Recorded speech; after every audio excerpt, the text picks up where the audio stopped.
Hello everyone, আজকে আমরা কথা বলবো হিমুর দ্বিতীয় প্রহর এই উপন্যাসটি নিয়ে। উপন্যাসের শুরুতেই ফ্ল্যাপে কিছু লেখা হুমায়ুন আহমেদের ছিলেন, সেটা পড়ছি। অনেকদিন থেকে ভাবছিলাম হিমুর সঙ্গে মিসির আলির দেখা করিয়ে দিব। দুজন মুখোমুখি হলে অবস্থার কি হয় দেখার আমার খুব কৌতূহল। ম্যাটার এবং অ্যান্টিম্যাটার একসঙ্গে হলে যা হয় তার নাম শূন্য। মিসির আলি এবং হিমু তো এক অর্থে ম্যাটার এবং অ্যান্টিম্যাটার। দুটি চরিত্রের ভেতর কোনটিকে আমি বেশি গুরুত্ব দিচ্ছি সেটা জানার জন্য এদের মুখোমুখি হওয়া দরকার। হিমুর দ্বিতীয় প্রহর এই উপন্যাসে আমি এদেরকে মুখোমুখি করিয়ে দিলাম।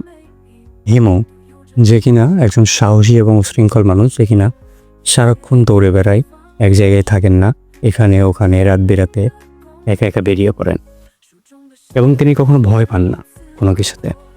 কিন্তু হঠাৎ হিমু এক রাস্তার এক গলিতে ঢুকে পড়ে এবং তিনি দেখতে পান লাঠি হাতে এক লোক, চোখ নাক মুখ নেই।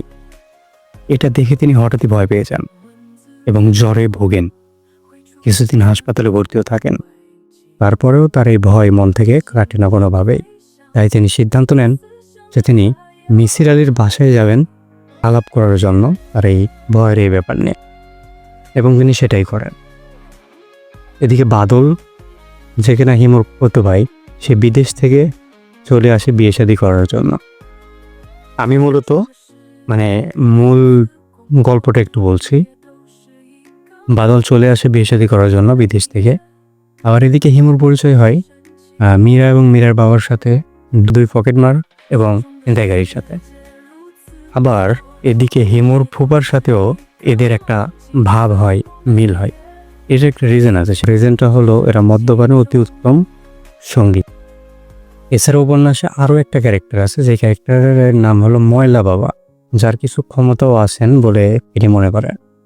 মূলত এরাই মূল চরিত্র, আর এদের নিয়েই গল্পটা আগাই। আপনারা সবাই জানেন হিমু ও মিসির আলি দুই চরিত্রই প্রচণ্ড পরিমাণে মানুষের পছন্দের। আর দুইজন যখন এক জায়গায় হবে তখন কেমন হবে বিষয়টা আপনারা আন্দাজ করতে পারছেন। আমিও সেরকম একটা আশা নিয়েই পড়তে গেছিলাম। এই উপন্যাসটি আমার কাছে দারুণ লেগেছে। তবে আমার মনে হয় হয়তোবা মিসির আলি এবং এই দুজনকে আরও বেটার ওয়েতে, আরও বেটারভাবে উপস্থাপন করা যেত, বা গল্পটা আরও ভালো হইতে পারত। তো যা হয়েছে আমি স্যাটিসফাইড। আর হ্যাঁ, এই উপন্যাস থেকে দুটো লাইন আমি বলবো, যেটা আমার পছন্দের। পৃথিবীতে বাঁচতে হলে প্রতি পদে পদে মোহকে তুচ্ছ করতে হয়। অতি আদরের মানুষের অবহেলা সহ্য করার ক্ষমতা মানুষের নেই, কারণ মানুষ বড়ই অভিমানী প্রাণী। যখন কেউ কারোর প্রতি মমতা বোধ করতে থাকে তখন সে লজিক থেকে সম্পূর্ণ বাইরে চলে আসে। মায়া, মমতা এসব আসলে যুক্তির বাইরের জিনিস।